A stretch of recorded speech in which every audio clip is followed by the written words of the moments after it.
today I want to share with you how we renovated my 15-year-old swimming pool. We extended it using plexiband, cement, gravel and sand, hollow blocks, using 10 mm steel for the wall and flooring.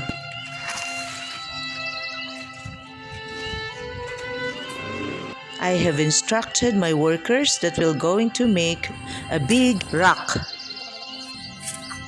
Don't forget to use vertical and horizontal steel dowels. After filling the hollow, put cement on top and either side.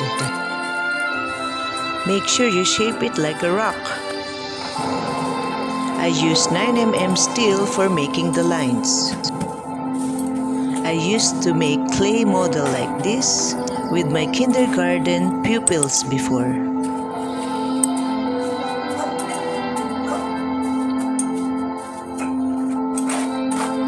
We also made 4 posts for the waterfalls using 10 mm, 12 mm, angle bar, mesh wire, plastic screen, and aluminum screen.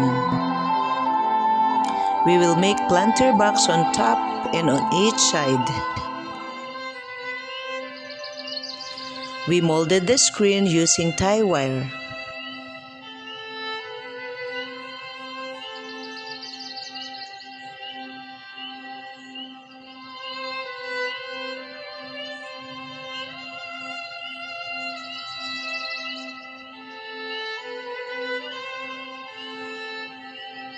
And we covered the screen using cement mixed with sand. I used green net to cover the empty space below the waterfalls. I also put old branches as a background design behind the falls. We used common nails to nail the net on the post.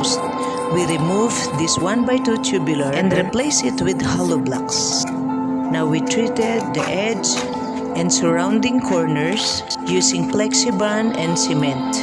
We cover all the posts using cement with sand.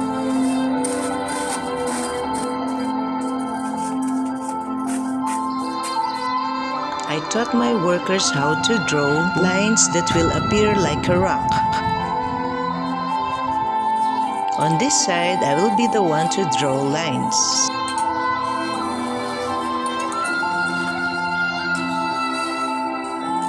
We use latex paint in brown shade of color.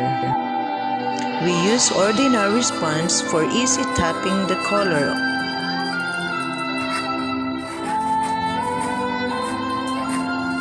For the swimming pool wall, we use elastomeric paint.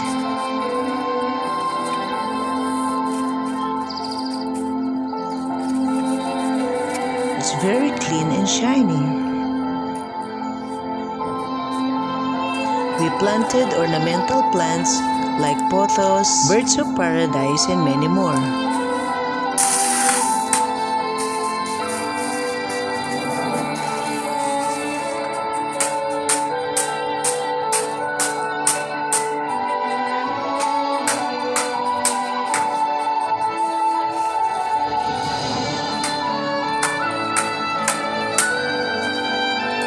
We also cleaned the pool using soap and water.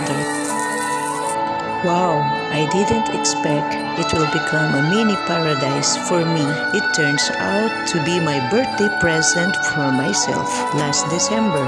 So I invited the children of my workers to swim and use the swimming pool for the first time. Of course, if adults will use it, we will fill up the swimming pool with water on the blue top line. Giving toys and gifts to them really makes me happy.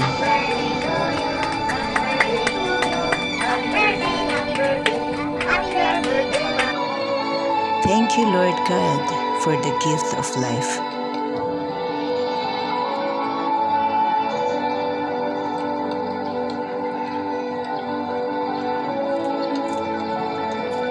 God bless you.